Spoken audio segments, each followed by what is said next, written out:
We're all going to face some level of oppression to operate from my advantages. Think about the life that you want to have if you didn't have any barriers. Emotional health coach and best-selling author, Dr. Neeta Bhushan.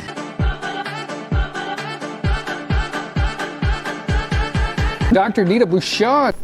Maya Elious. Yes. Welcome, Queen. Thank you. I'm so excited. I am beyond excited to have you. It's been a long time coming. It has been. And we connected immediately, the first time we met. So I'm glad we're together in person again. I know. I love that time. It Yeah. was so fun. Yeah. Okay, so when I think of you and I think of bold and audacious you are in your messaging, I mean, I look to you for inspiration many times. And I'm I tell my team, I'm you guys gotta follow her because she's got all of that. And so I know that probably there's a whole backstory to how you kind of ended up where and who, you are now. So take us through that journey, love. Oh my gosh. Yeah. So I started my journey in the entrepreneurial space or even the freelancing space in 2008. I was a new college student and I was creating MySpace pages for people. And that was my hustle. When that was a thing. Oh my gosh. You were creating MySpace pages. I was creating MySpace pages. Yeah. And it was so fun for me.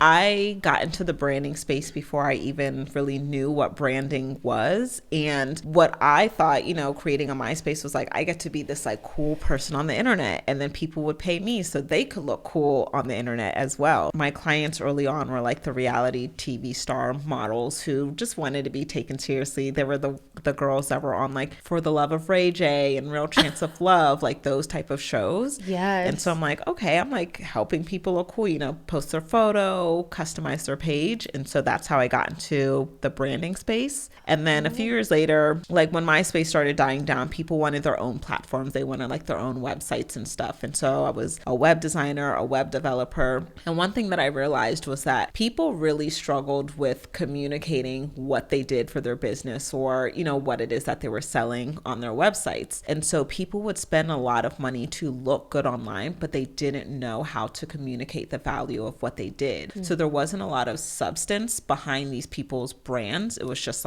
matching colors for the branding, matching fonts, beautiful photos. Super just aesthetic. Yeah. And so when I recognized that gap with my clients, that's really how I got into messaging. Okay, and I know you have a whole story about your brave exit.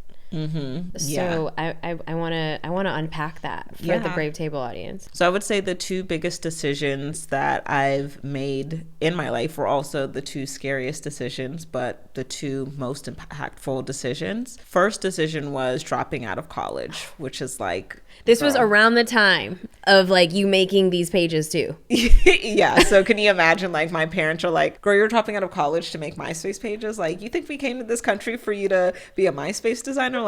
Stop playing with us. But yeah, so during that time, 2013, I'm in college and I'm really not even doing that well because I'm so distracted with trying to grow this freelancing business. I'm loving what I'm doing. And, I'm I really want to just work for myself full time. And during this time frame, I think I was maybe making $4,000 to $5,000 a month. And to me, that was a lot of money. I was 22, 23 years old at the time. I'm oh, wow. That's so much money. Even when I first started at 18, I was maybe making $800 a month. And I'm oh my gosh, people are actually paying me. That's amazing. Yeah. So it was such a fun season. But when I wanted to drop out, I just really felt out of alignment. And it was so scary for me to tell my parents. So I think I maybe told them 2 weeks after I had dropped out, during Thanksgiving, I was yeah, I'm not going back to college anymore. And I thought my dad, who was the disciplinarian, was going to be the one who was more aggressive in his response. Mm-hmm. But because you're saying he was an immigrant too, right? Yeah, both of my parents are immigrants from Liberia, which is in West Africa. Oh. And so, their expectation is we're coming to this country, we're going to live the American dream, we're going to have kids, they're going to go to a good college and get a good government job. That's their vision for their kids, Safety. Right? Yes, exactly. Which is what is that? Welcome to 2023, where that's not really a thing. But back then, that's not what you're thinking about. And so I remember telling them, and my dad was okay, well, if that's the decision you want to make, it is what it is. And I think in his mind, he thought it was maybe just a phase, because I do remember probably a year or so later, I'm doing even better in my business, and he sends me this email. Like, he doesn't have my phone number. My dad and I are so formal, but he sends me this email like, hey, just wondering if you decided to continue persevering and finish college. And I remember responding like, it's not a matter of perseverance. This is not my purpose to finish school. Like, I'm doing well in business and I know what I want to do. But when I told my mom, I remember I was at Food Lion, which is a grocery store in Charlotte, North Carolina, where I grew up. And I think I'm in like the taco aisle randomly. I'm going to like cook tacos for me and my boyfriend at the time. And I'm like, okay, this is the time to tell my mom that I dropped out of college. I don't know why, but when I get the urge to be brave, I take that moment for what it is. At the I'm taco line. Yes, exactly. So I'm like,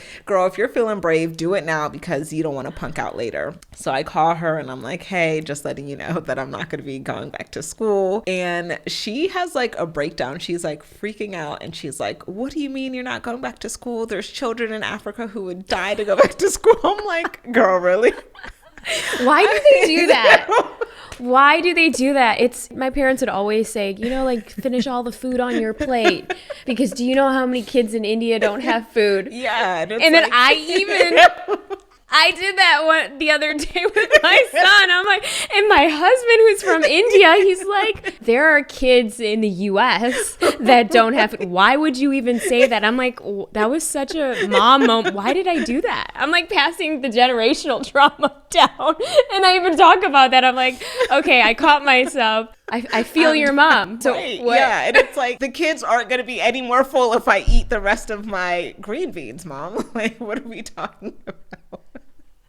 But yeah, she says that. I'm like, this is so illogical. Like, what are you even talking about here? And I, like, you know, I reacted to her reaction. Like, I was so pissed off and I was hurt, really. Mm-hmm. And it's funny because I used to say like disappointed or angry or mad when really I wanted to communicate that I was hurt. And this is something I had to work through with my therapist. She's like, why don't you just want to admit that you were hurt? But anyhow, so at the time I was really angry and I was really hurt, because it's like, you know, my parents are still the people closest to me and they're the people that I don't want to disappoint. I wanted to actually drop out sooner, but I did not want to disappoint my parents. I really wanted their approval. Mm-hmm. And so when you're telling somebody that, you know, you're making this big decision, it's really scary for you, and then the person that you're closest to is like freaking out instead of being supportive, you're like, what is going on here? So I remember just be like, what are you talking about? You're not making any sense, and like cussing at her and then hanging up. And then we didn't talk for like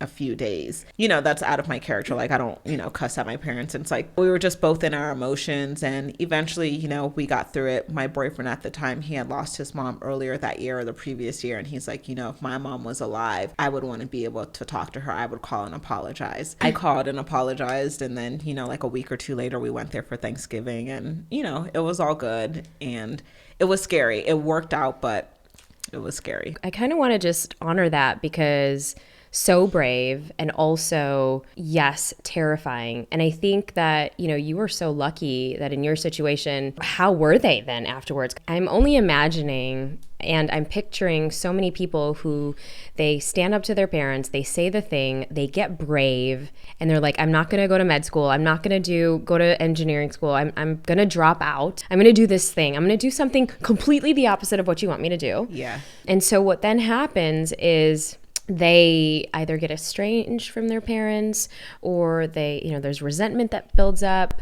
How was that walk with you? Because you were already gaining success. Yeah. It wasn't something like you were like, actually, I'm really good at doing X, or I don't know what I want to do. Right. You actually had a plan. Yeah. How was that then, building that bridge going forward? Yeah. So yeah, I was really fortunate that, I mean, I was not estranged from them. I mean, literally in my mind, I'm like, they're never going to talk to me again. You know, I'm thinking very dramatically.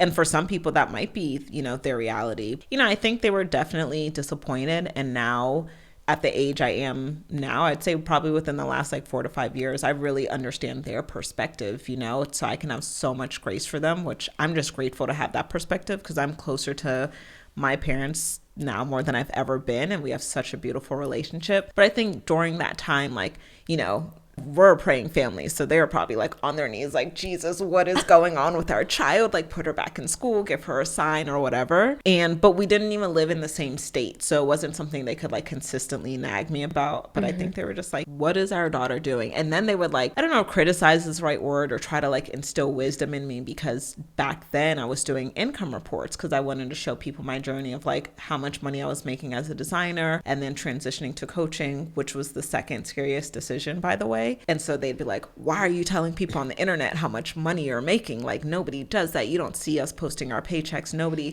talks about their salary. I'm like, it's literally not the same thing at all. Oh my gosh, like, are you going to criticize everything I do?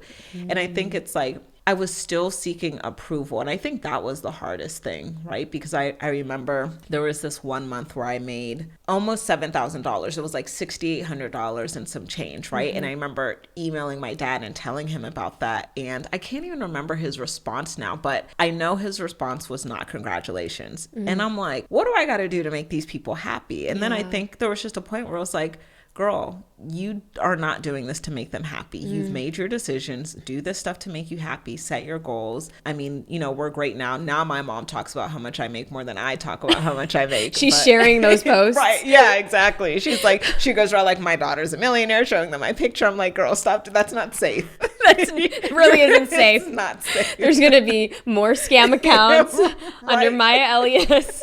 Right. Exactly. Yeah. Well, and I do have to, you know, bring that up though, because, you know, what I've loved about your journey and who you are and how you show up, because you're such a teacher and an educator in that. And it's not, it's definitely not the same thing as like taking photos of your paychecks, but I think you're giving people permission. And I think so often we're so, especially if we have this fear around money, which I feel like you've been the queen of. And even, you know, for myself, I'm like, wow, it's amazing that you'll share these screenshots of your transparency in your business.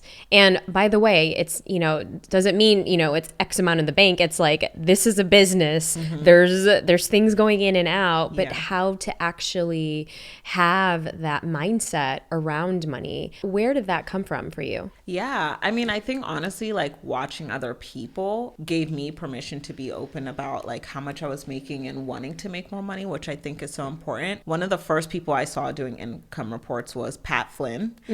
And it was really cool to see. And I recognized though that like when I saw people sharing their income, it was either men or it was white women. And I'm like, I want to see somebody that looks like me making, you know, a lot of money. And obviously like at the time I was not making anywhere close to what Pat Flynn was making. Like his income reports were like 80,000, 129,000, 160,000. And I thought that was so cool to see because my mind had not even expanded to a place where I knew that was possible. And I think what's so important and, you know, a gap closer is just seeing the opportunity of what is possible. And so for me, it's like, you know, I want this generic 6 figures. Okay, 6 figures is $234 a day or whatever the number is. But I never thought to myself, like, I want to make $1 million or I want to be a millionaire. So when I see these numbers, it's like mind blowing to me because somebody is making in a month what I'm striving to do in 1 year. So being able to see that I thought was so important. I am so grateful to people like Pat Flynn and other bloggers who used to share their numbers.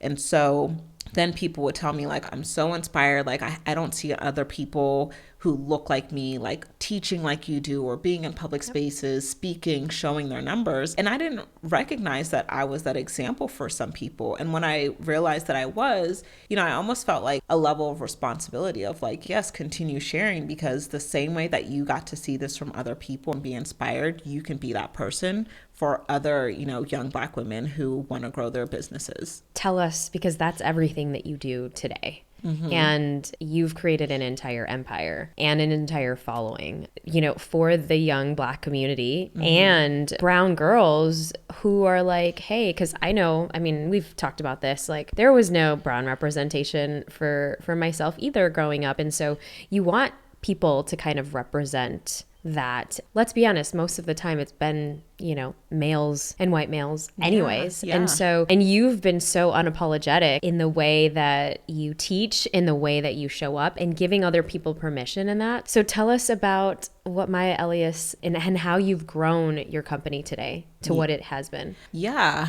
I mean, I think my company has also been molded by the help of my community and just getting feedback from them, which is so important to me. I think what I do find interesting is like now a lot of women follow me because they're like, I want to see a Black woman who's winning, and I want to see a woman of faith who is winning. And I never thought those things mattered. I just thought like, I mean, that's who I am. I just so happen to be Black and I happen to be a woman of faith. And I think the reason I didn't really understand that connection was because of how my dad's thought process was, right? Like, honestly, I didn't really even grow up seeing race. Like, you know how people are like, I don't see color, which I think it is very important to see color because people are colorful and we need to acknowledge them. But he really raised my sister and I to just be excellent. And so we grew up in predominantly white neighborhoods, white churches, white schools. And so it was just kind of like, it is what it is. Like, So you were the only, probably the Black person, but also immigrant. Yeah. From Liberia. Yeah. You know, my sister and I were born here. We're first generation, but it was like, I think I was so used to just seeing white people that it never fazed me, where it was like, oh, white people are winning. It's like, girl, you grew up around these people. It's like, these are your people. You know what I mean? I didn't really grow up around that many Liberians or Black people, except for when we were with family. So when I started to recognize that people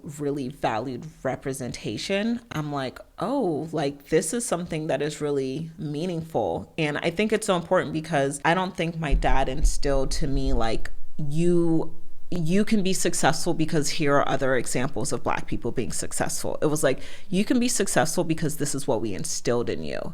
And so because I realized like that honestly is like a privileged point of view to like be able to have parents that instill that in you. But I'm like, there are a lot of people who did not have that perspective in their household. And I think it's also, I need to point out that like it's different when you're Black American and you grew up with American history versus coming to this country. So when you're Black American, if you've experienced more racism, and so what you might be instilling into your kids is like, you can't make it if you're Black, or it's going to be harder if you're Black. I never grew up with that. And so because I knew people maybe had this different perspective that it's going to be harder, I just wanted to show like, if I can do this, so can you. And I was grateful to be that representation for people.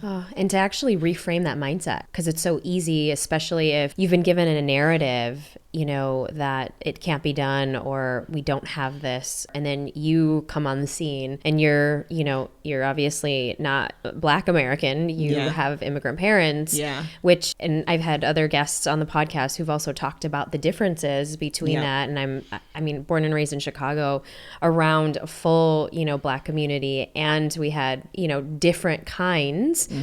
And also it is so different, but for you to actually recognize that and also speak to that, I mean, it's so powerful because now, I mean, this is why people are coming to you. Yeah. I think it is important to acknowledge. It can be dismissive if you're like, try to act like that's not a reality. But, like I said, I really am grateful to be able to see different people's perspectives.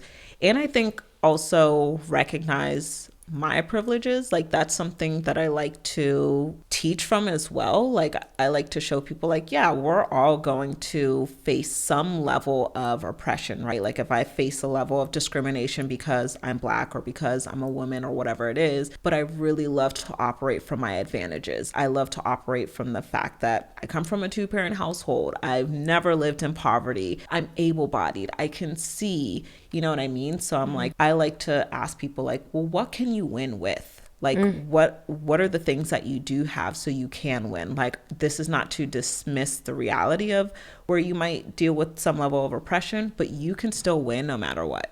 And it sounds like, there's, because you've had, and kind of in manifestation, a lot of people talk about, the expansion, the expanders of what's possible. You had that because you did grow up. I mean, there were certain privileges you grew up with, right? The 2-parent household, having someone in your home talking about money as it's there and you're capable. So what advice would you give to somebody who is perhaps maybe not in that spot right now and, could use some of your money mindset tools? I think I would say, like, one, think about the life that you want to have if you didn't have any barriers, right? Like, what could be possible? Because I think sometimes we might think, like, if I was a male, if I was white, if I was skinnier, if I was whatever. Let's just pretend you were the skinniest, most successful white male on the planet. Let's just pretend. What would your life look like, and what would you want it to look like? Write all of those things down, and then find somebody that look like you who does have that, because I'm about 99.99% sure that there is somebody out there who already has that, and learn their story and learn some of the things that they have had to go through to get there, because it is possible for you. You're not winning because of what you look like right now. It really is all in the mind. And I think, I'm sure you've experienced this, like with our thought process of like, oh, it's mindset and stuff like that. It can seem like, what do they call it? The toxic positivity. Toxic positivity or whatever. And I understand that. It's just more so, I want you to know that you're enough right now as you are. And that's really what it is. I love this conversation because I think that you and I get to have it here. Yeah. And, we have this flower background. we're glamming it up, living our best life. Right.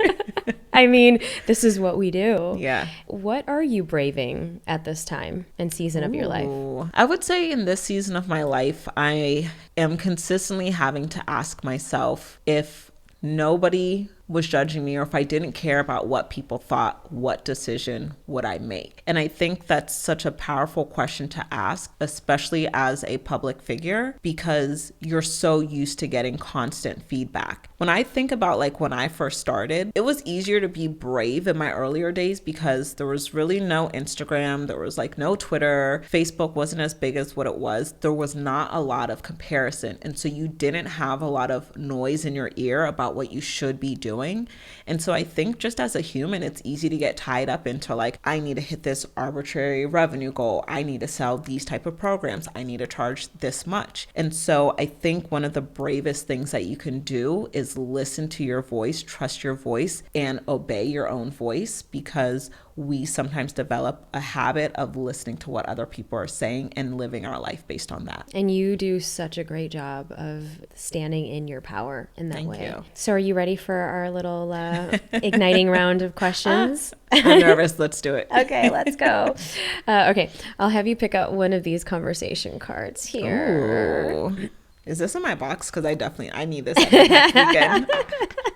I'm going to go for the middle. Let's see. How many do I get to choose? Okay, we'll do one. And if you're watching this on YouTube, you could definitely see what she's picking. Yes. So the category is your current environment, just for fun. Where do you feel most at peace? And what is it about that place that makes you feel that way? Ooh, I love this because I really do value peace. I feel most at peace when I am at home, either sitting on my blue couch or when I'm sitting in my bed and like just watching Hulu and nobody is bothering me. And I think it feels so good because I am just so grateful for my home, my life. Like I wake up and I'm like, thank you, God, for this roof over my head. And so sometimes I'll just be sitting on my couch and of course I'm binge watching, but I'll look around and be like, wow, this is really my house. Like I'm so grateful that I have this. And I just feel so at peace that I have a place where I can feel safe. So good.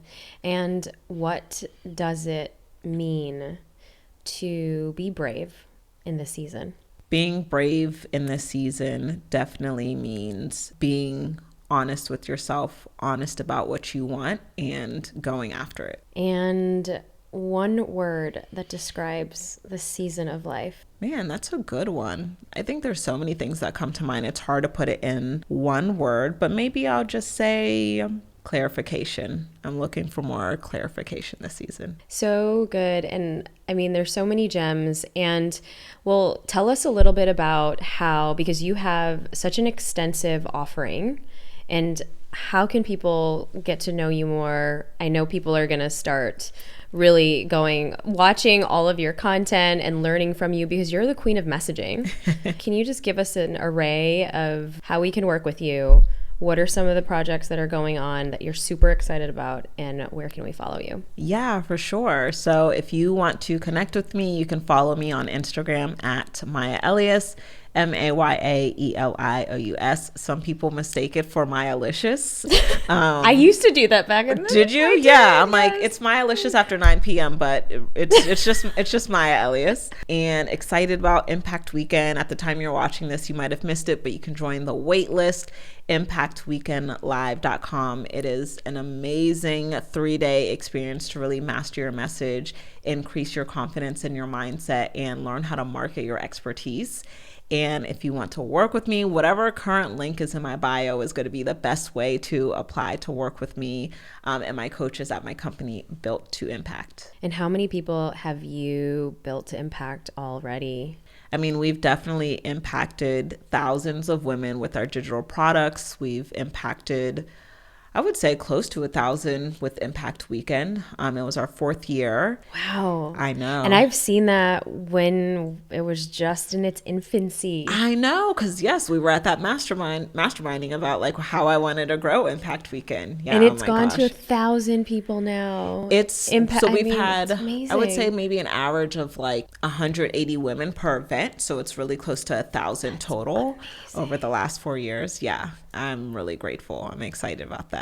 And then with our programs, we've probably had maybe 200 to 300 people in our programs. So that's been amazing. Like, I love seeing the transformation. I get excited, not just about the number of people, but we've really been so intentional about measuring the percentage of like the results people are getting and the ROI. I do like these year-end reviews every single year, and we say like, we worked with 100 women and 70% of them launched and 60% had a 5-figure launch. So I love seeing all of that. Well, and it's interesting. So for anybody who is kind of in that season of, yes, you are wanting to do more in maybe the side hustle, maybe some passion project, maybe you're stuck because you are so passionate about something, but you just don't know how to word it out for social media or on your websites.